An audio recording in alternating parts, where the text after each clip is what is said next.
Introductions. हमारे भारत, हमारे देश को आज़ादी मिले है ब्रिटिश के कंट्रोल से। कब? 15 अगस्त 1947 में। ओके, उससे पहले हमारी इंडिया किसके कंट्रोल में था? ब्रिटिश के कंट्रोल में था। हम लोग लड़े ब्रिटिश के खिलाफ, हम लोगों ने आवाज़ उठाया। ओके, हम लोगों ने फ्रीडम के लिए लड़े ब्रिटिश के खिलाफ। And at last in the year 1947 British government और Britishers had to left our country. हमारे देश को उन लोगों को छोड़ना पड़ा। ओके, 1947 में वो लोग छोड़कर चले गए एंड हमारे देश हम लोगों को वापस कर दिया। लेकिन वापस मिलने के बाद बहुत सारी रेस्पॉन्सिबिलिटीज अब हमारे इंडियंस को मिला। That means all the responsibilities देश को चलाने से लेकर कुछ भी करना हो, ड्यूटी रेस्पॉन्सिबिलिटीज कुछ भी करना हो, ऑल रेस्पॉन्सिबिलिटीज नाउ वो on the hand of Indian people. अब हमारे हाथ में थे। ब्रिटिश जब गए तो उन लोगों ने बोला कि आज से इंडिया में हमारा कोई भी कंट्रोल नहीं होगा। इसी के साथ साथ इंडिया का जो भी रेस्पॉन्सिबिलिटीज है वो सब आज से हम आप लोगों को छोड़कर जा रहे हैं। तो उसके बाद क्या क्या रेस्पॉन्सिबिलिटीज था? What were the responsibilities for the Indians after the independence? So number 1 is choice of government to govern the country.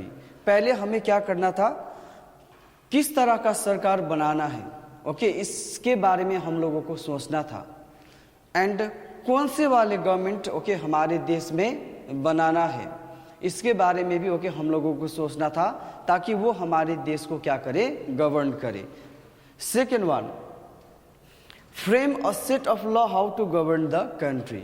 अब देश चलाने के लिए सरकार किस तरह का बनाएंगे, वो तो सोच लिए, लेकिन उसके बाद किस तरह का कानून लागू करवाना है, कौन सा कानून बनाना है हमारे देश के लिए, तो इसके बारे में भी हम लोगों को सोचना था। ठीक है, क्योंकि कानून के बिना देश को चलाना आसान नहीं होते हैं। It is difficult to run the administrations of the country without a law.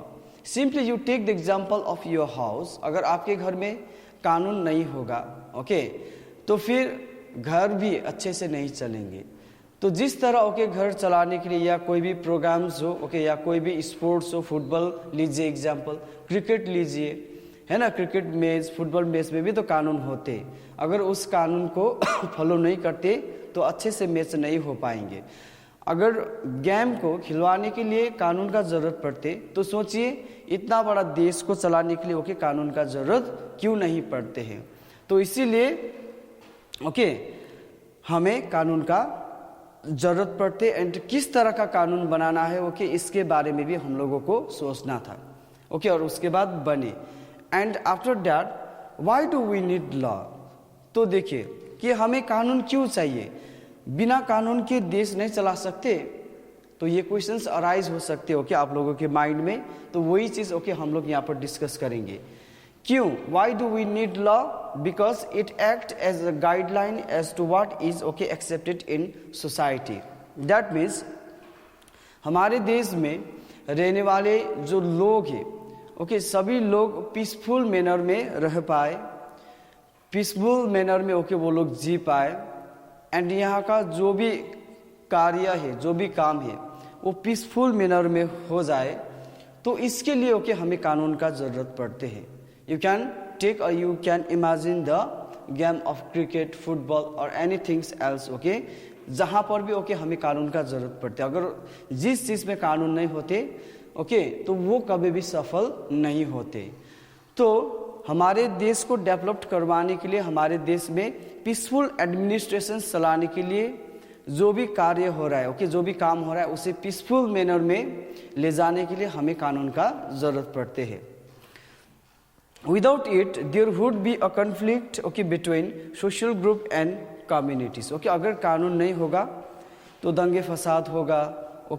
लोग क्या करने लगे? अपना मनमानी करने लगेंगे। तो इसके कारण भी हमें कानून का ज़रूरत पड़ते हैं। आज के दिन हमारे पास कानून है इसीलिए तो लोग डरते हैं। लोग डरते हैं ओके, किससे? कानून से। हमें ये नहीं करना है, ओके, हमें गलत काम नहीं करना है, क्योंकि हमें कानून सजाई देंगे। ओके, सजाई कौन देंगे? हमें कानून देंगे। इसीलिए हमें कानून का जरूरत पड़ते हैं।